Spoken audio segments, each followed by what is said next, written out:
All right, guys, here it is. Here it is. Starfield. It's finally out. I'm ready to talk about. I spent so much hours into this game, and I know what people are gonna say before I get deep into this video. Is Kid Smooth, you're a hypocrite. You don't like Bethesda games. Remember your tweets. I mostly avoid Bethesda games. Fallout 76 and Bethesda sucks. You know, those tweets are a bit about 5-6 years old.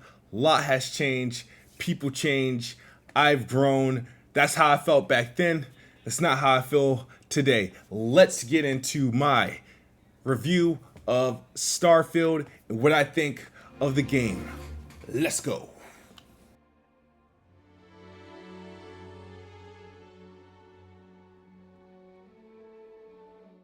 Off the bat, firstly, this is the best looking Todd Howard created game. The graphics in Starfield are insane. I'm not sure what, I know this game, it's very vague about resolutions, 4K, I'm sure it's dynamic resolution.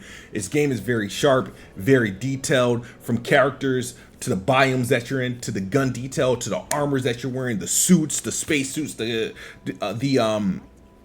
outfits, whether you're in first person, the famous third person over the shoulder PlayStation cinematic view, you can play in that view, and you can also play in the standard third person view. The thing about Starfield, though, when you're playing in each of these viewpoints, they feel native, they feel natural. In previous Bethesda RPGs like Skyrim and Fallout, when you switch from first to third person view, it felt clunky. It felt like you were still playing a first person game, just in a different point of view, so it never felt natural. So most people just default to the first person.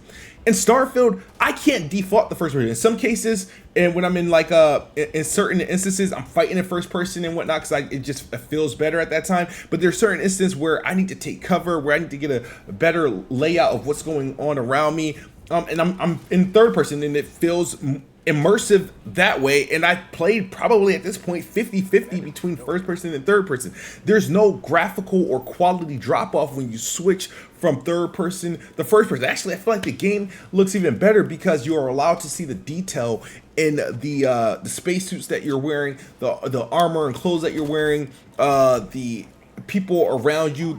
There's no drop off in quality. So by far, this is the best looking Bethesda based game I've seen. It's miles ahead, and sure, I know that's pretty much the standard. I know we're running on new consoles and newer generation graphic cards and stuff like that, so that should be the norm. But man, they've outdone themselves with Starfield visually. And yes, this is where another extreme criticism that I had for video games, and that is the 30 FPS. Now, people might ask, Kid Smooth, does the 30 FPS thing bother you in this game? Is it slow? And this is where I also have to eat crow, and I made this clear very early. I sincerely apologize for the 30 FPS slander that I've given to games. Starfield, the 30 FPS cap, sure, it's 30 FPS, but it doesn't really bother me. This game is the right pace, even from the combat. It's the right pace where it doesn't feel like you're sluggish, slow down 30 FPS. It feels very smooth, very quick again for a Bethesda game in terms of combat and movement, and it just works. Now, great, at the time of this review, I did not have access to a PC version, and I will be, continuing my playthrough on PC, this weekend, and I can compare to see if the 60 FPS or anything higher than 30 it makes a huge difference, and we can go from there. But just exclusively playing on the Xbox Series X, I'm having a blast. And it's the first time where I feel like, man, I wish this was 60 FPS. And I think it's more so a mental thing at this point. And I'm sure those playing on PC who can get those higher FPS, it's a better experience. But for right now, I can't say it has been a hindrance, because it hasn't been a hindrance to me.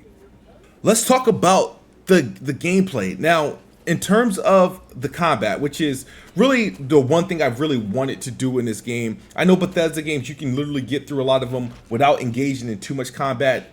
these games are all about choice. You can approach many things differently. You can approach things through stealth. You can approach things through talking your way out of things, or you can just go in guns blazing. Now, everything you do has its consequences, but man, you could tell id Software or Machine Games had their hand and helped Bethesda out with this, because this is the best combat I've experienced with, again, a Todd Howard game. Like, when the concern that I had about Starfield, and the reason why I wasn't super hyped about it, is because it's like, okay, I'm familiar with how Fallout's combat is, and how that it just feels very slow, very methodical, very like tit for tat, gotta sort of like measure this and all this. And Starfield is completely opposite. This, if you want, this plays like a natural first person shooter, and it's just like another game inside of a game. Some of the best combat experience I've experienced. I love utilizing the different guns, the different weapons, whether I'm blasting through folks with shotguns, or shooting from afar with a sniper rifle, or pretty much mastering different types of pistols, assault rifles, specialty weapons that do different types of damage, that have different alternative effects. This is it's just very satisfying. I guess that's the word I'm looking for. It's a very satisfying combat throughout Starfield, and it's one of the reasons why I just keep going from mission to mission, different quests.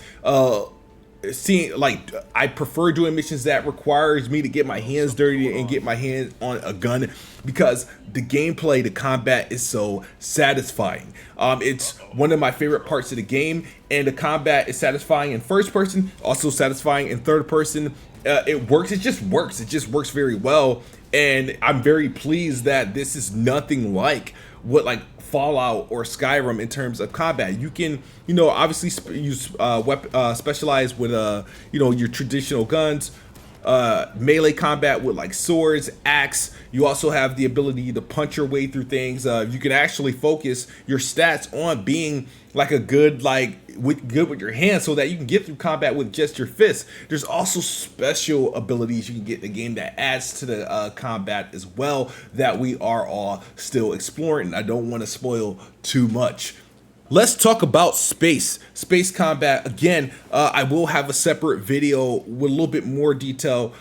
In all video games, I do not like air combat. It's just not my thing to do. I don't like flying in Halo. I don't like flying in Fallout. I don't like flying. Any game where you kind of have to fly is an option. I do not like it. It's my least favorite part of the thing. Now, I'm not going to sit here and say that, Starfield makes me like flying.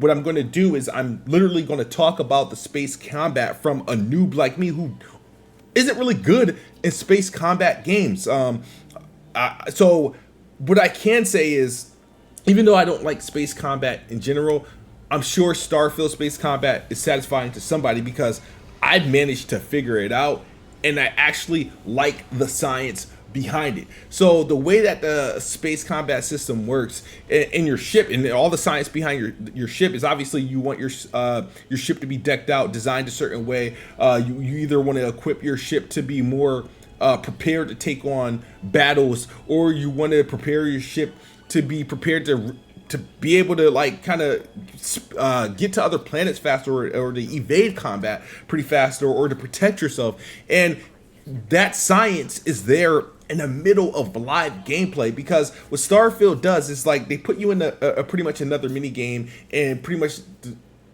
put the choice in the player's hands. How do you want to handle this fight? You have 4 things that allocate your maybe 5 or 6 things that allocate your resources to. You got 3 weapon base. That's your missiles, your lasers, and your turrets, right? You can allocate resources to that just to be well equipped, diversify the amount of ammunition you're putting through to enemy ships, pirates, and the Crimson and everything. Or you can prioritize that on how fast your ship is going to be, or how protected you want your ship to be, or how quick you can jump out of the combat, or jump from planet to planet. And you would have to allocate those resources to engine, shield, and gravity. But the thing is, your resources for weapon and your resources for evasion are all shared from the same resources, so you kind of have to balance that.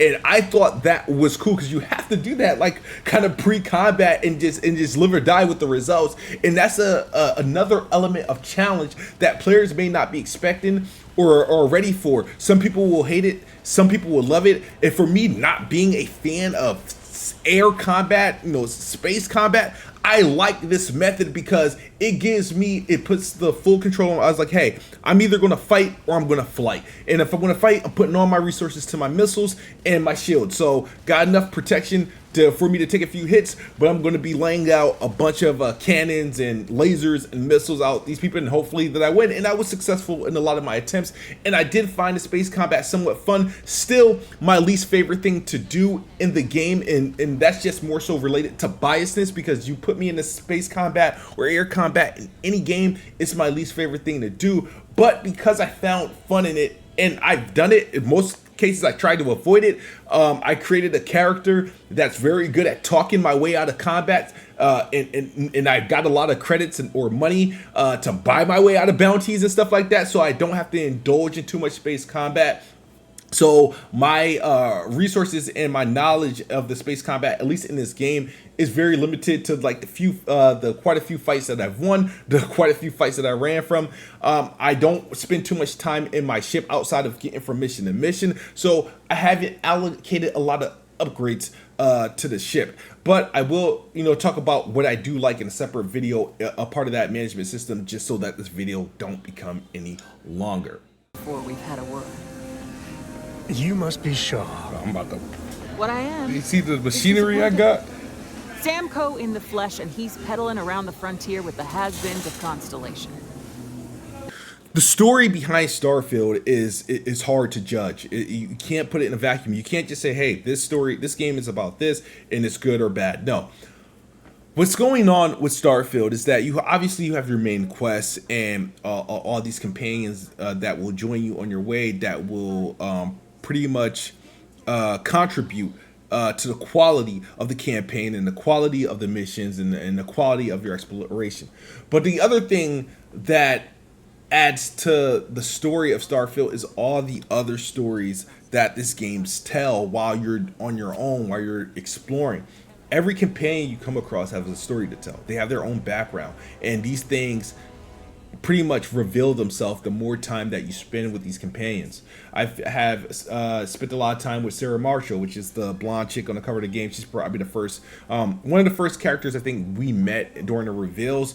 But she has a troublesome past, and she has a lot of regrets, a lot of insecurities, a lot of confidence loss, and it reveals and it shows with every moment she spends with you, everything she says, and you start to get her talking more. She reveals more, and it starts opening up quests for you to do that help her resolve her conflicts. Same thing with the other dude that you meet. It's like the first probably the third character you meet in the game. And I apologize for my lack of memory here, but it's the black dude that you meet.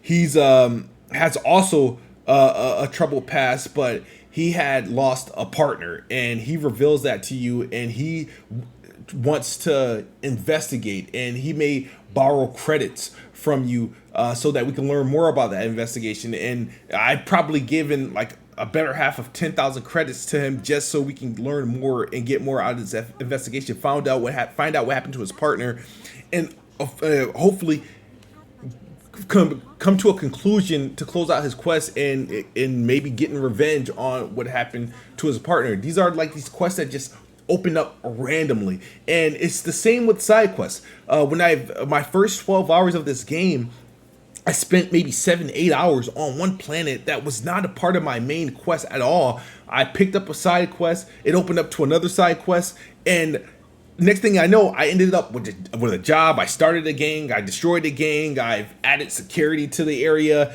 and next thing you know, this whole thing happened, and it had nothing to do with my main quest at all. And I'm just like, wow, how did I get lost in doing this?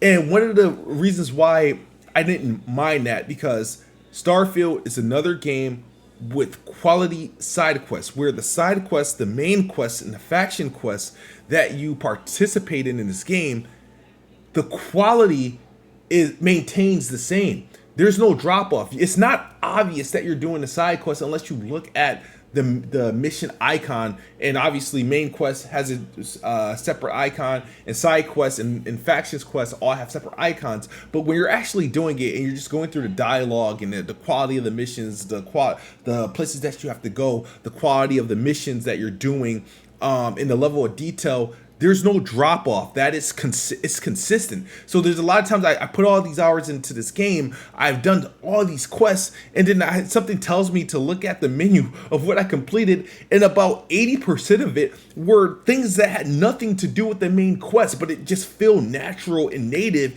And that's where I say, like, man, you're going to put a lot of hours in this game. And I tried to play the game. Oh, I'm going to play an hour and I'll do this. And every time I tried to play the game for an hour, about 4 or 5 hours pass, and I've done a whole bunch of stuff that I did not intend to do. And I wasn't bored doing this. Now, the crazy thing is about Starfield is that, sure, it's a big, massive game. There's a lot to do, but I am not bored in doing these things. And I haven't indulged in, going to like just barren planets for no reason and just doing resources. I've only done that at pretty much the second half of my playthrough, so I can just add to my ranking, so I can level up faster and just add more points to my exploring, and just to open up other quests. Sure, there's a lot of planets you can go to, and they may appear barren, but there's random things that just happen. Obviously, the native creatures and plant life that exists on some of these planets. There's other people on these planets that are exploring, that are mining, that are setting up base. You can set up a base on any planet to open up for different fast travel points. There's a lot going on, so you'll find random quests to do, things for XP, things for credit to do on these planets that has really nothing to do with your main quest. And those are where you'll find like the where there's not much going on, but there is still actually stuff going on. And there's a ton of planets that actually have full life, other people, other quests, other missions to do, and they're beautifully developed, and I have no qualms or complaints about them. They're just well done. You're not forced to visit every planet or try to visit every planet. We know that's not possible. There's a lot of beautifully handcrafted planets. My favorite places to be is Neon, Killa City, and of course Atlantis are some of my favorite places. I actually enjoy going to the moon, which is the Luna, which I feel like is pretty, gives a great atmosphere. Mars is also good. The interior missions in Starfield are also done beautifully handcrafted. The level of details and some of the structures are just awesome, and there's a lot going on in this game. All right, let's talk about the other things that make Starfield like just great, just absolutely great. So Starfield has their encumberment system is different from previous games like Fallout and Skyrim. This time it doesn't, being over encumbered doesn't slow you down, it doesn't weight you down, it doesn't disable you from being able to jump or to fight. What it does is it has an immediate impact on your oxygen. So sure, you'll be able to still run, but you're losing oxygen at a much faster rate. And it also disables your ability to fast travel, which, depending on where you are, you don't want to. You're going to be required to run a lot. The cool thing about it, you will always have a companion, right? So, or you can always assign a companion to walk with you, and they can take off some of that load. So if there's things you just don't feel like dropping or throwing away, you can give it to them, and you can always trade inventory items at any point during the game. So if there's a gun, a legendary gun that you like given to a companion earlier, and you want access back to it, you take it back and put it back in your inventory and put it in your quick loadout. There's also the thing about Starfield is, because of the vast majority of planets that are there, there's these extreme like environmental changes that happen. Of course, there's you get spacesuits, right? There's different levels you can do. You have legendary, epic, rare drop spacesuit shops that you can get, whether you find them, whether you collect them in combat, or whether they're gifted to you for doing a quest. The cool thing about the spacesuits, though, you're not required to wear the spacesuit throughout your playthrough. You only need spacesuits when you go to uninhabitable planets that are there, like their temperatures are just too extreme. Either it's too hot, it's too cold, maybe the air is too toxic, and that's where you would need your spacesuit. Of course, if you go to these planets without your spacesuits, you die. And I thought that was a cool element. But when you go into like human or humanoid populated planets, or planets that are like inspired by like Earth, of course you don't need your actual spacesuit on. You can wear regular clothes, and because this game looks great in first, second, and third person, you can see everything that you're wearing. They're all fine. You can tell it looks good, and it feels just right. The other things that occur is in this game, that at least that's happened to me based off my playstyle and at the levels that I've been exploring. I've gotten sick, I've gotten a pneumonia, I've gotten cramps. I actually cramp up a lot because I sprint a lot, and because I'm always over encumbered, I sprint a lot while over encumbered, which leads to cramps. And you have to the mistake that I made was, sure, you get all these resources and items in your inventory. I made the mistake of like trying to heal up by taking stuff that are only meant for when you're sick, or only meant when you're dealing with hypothermia, and that's for me. I'm known for not reading, which this game you will have to read, so you know that you're utilizing the right stuff. But once I realized that, like I was poisoned once, and I had to get a special concoction. I had a sprained ankle because I jumped too high, where I wasn't on a zero gravity planet. I was at regular gravity, jumped off a high point. Wasn't enough to kill me, but it was enough to sprain my ankle, and I had to get it treated. I either have the resources to treat it on my own, or you have to go to a doctor and they treat it, and you have to pay for however much it costs to treat it. I think that's just such a cool aspect, because there's no limit, there's no like, you can't just like, sure, everything's a video game, but there's a management system to what you do. And there's always a cause and effect, and certain elements that you get in this game, whether it's a concussion, whether it's a contusion, a bullet wound, a stab wound, a scrape, they'll have these impact on your health. So at some point, sure, you can be max health, but if you are dealing with these ailments, it'll put a stop on how full your health can be. And you can essentially handicap yourself or make the game harder for yourself if you do not treat these elements that you're dealing with. It's the same thing with ammo. Not every ammo that you pick up in the game is ammo for a gun that you have. Now, I have a lot of guns, but I also have a lot of ammo. And what I learned is that I have a bunch of ammo for guns I don't even have. And that's why there'll be occasions where I have a gun and I have no ammo for it. But I'm like, dude, I have a whole bunch of ammo, but they're not for the guns that I have. And again, it's about paying attention, picking up the right ammo, buying the right ammo, selling the right ammo. There's so much stuff going on in this game, and I feel like there's no limit to what you can do. Sure, there's things that people want to point out that's not possible, like you can't run around the damn planet with no stoppage. There, like, you can't run across the planet. I don't know why you would want to. So sure, you can't go everywhere in the planet in a way that you think you would be able to. The way that the systems are made, you have access to a lot of part of the planet. It's just that it's available to you in these huge chunks at a time. So, which is easy to understand, but the thing about it, you have to really work hard to exploit the game, and none of the game feels limited to me.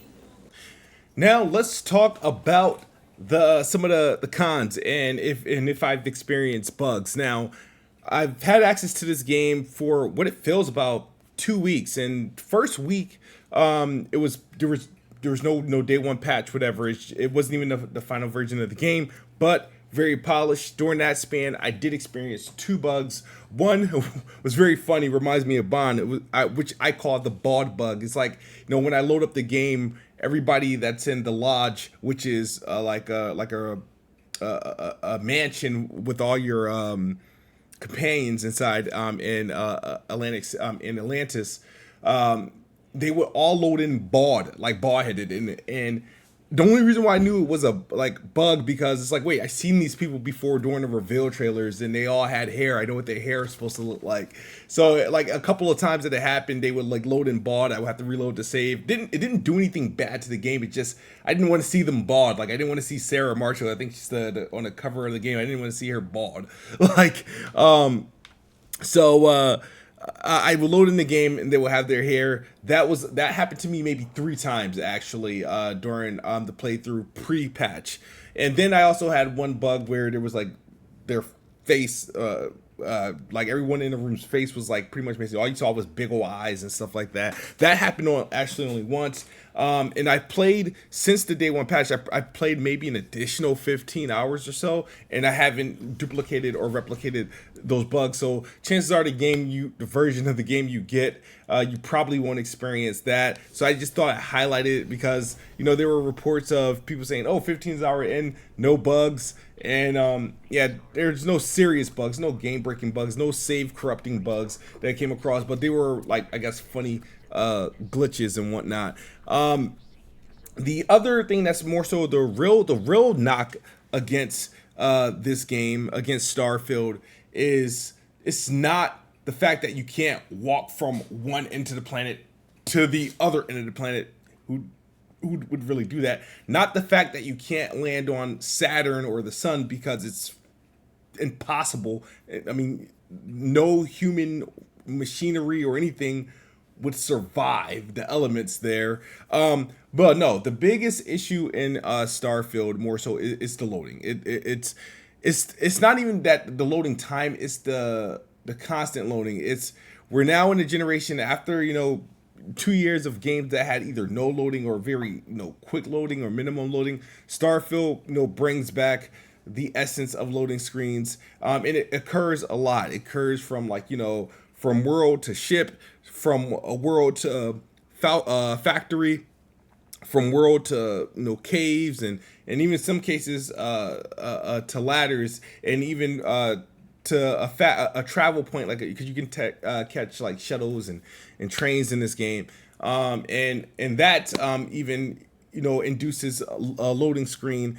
And so it just kind of just brings that of a last gen feel. Not what the game looks like. It's just that loading screen. It's that we had like a good break where loading was like a thing of the past, and Starfield has a lot of screens. That's the only legit bad thing about the game, because I played a lot of games so far that loading was the last thing on my mind, and Starfield has load screens, and they are noticeable. They are long enough for you to notice, oh, this game is loading.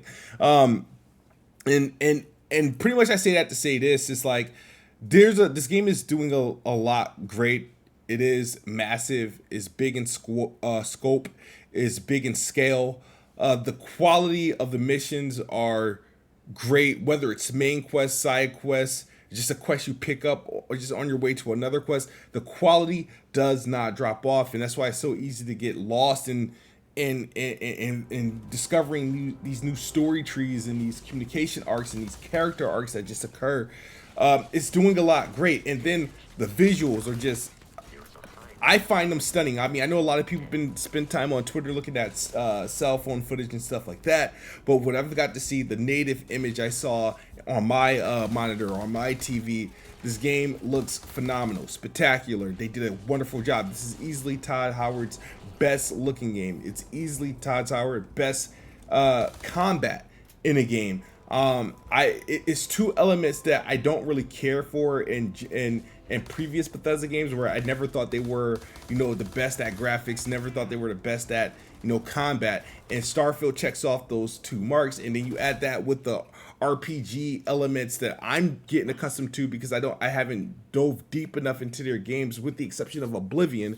And it's like it all comes together, and it just gives me, wow, this is one hell of experience. And when you consider the cons, you consider the pros. The pros outweigh the cons. Like it's because of how good the game is. I can sit through the loading screen, or I can manage the load, and it's because I constantly want more and want to continue. And the crazy thing is, the biggest pro about this game is that they found a way to make the gameplay loop fun, and that was the biggest concern I've had, was how can they make a game like this fun?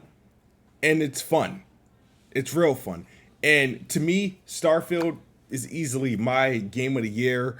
I think it's the best game I've played all year. This is a 9.5 out of 10, a 95 out of 100. Like I said, if they found a way to patch in less loading times, this would be easily a 100. But no, I can only recommend it. And somebody asked me on Planet Xbox podcast for their question. They asked me, "Hey, am I excited for this game because it's an Xbox exclusive, or am I excited for this game because it's the first Bethesda game that broke through?" And the honest answer is, it's the first Bethesda game that broke through for me, that I was able to connect with and play it. And I said it had a high chance of doing that, being a new game from Bethesda, meaning that I don't have to like try to learn anything. It's not a Fallout 5, or it's not a Elder Scrolls 6 or 7, whatever. It's a new IP, and we're all jumping in at the same time, so we're all going in fresh, and everything just hit right for this game, and I love it. And it's my game of the year, 9.5 out of 10. I'm still playing it. I don't think I'll stop playing it. I know there's a ton of games coming out in the next 3 months or so, but there's so much content in this game. I just haven't been ready to put it down, man. And that's my coverage, my overview, my review of Starfield. Let me know your thoughts. Are you interested? Are you looking forward to Starfield? Will you be playing Starfield? Let me know in the comment section below, and let me know how you feel about this video. We see you guys on the next one. As always, Xbox is the best box. I am the best spot. Good night or good morning if you're on the other side of the globe. I'm out of here. Peace.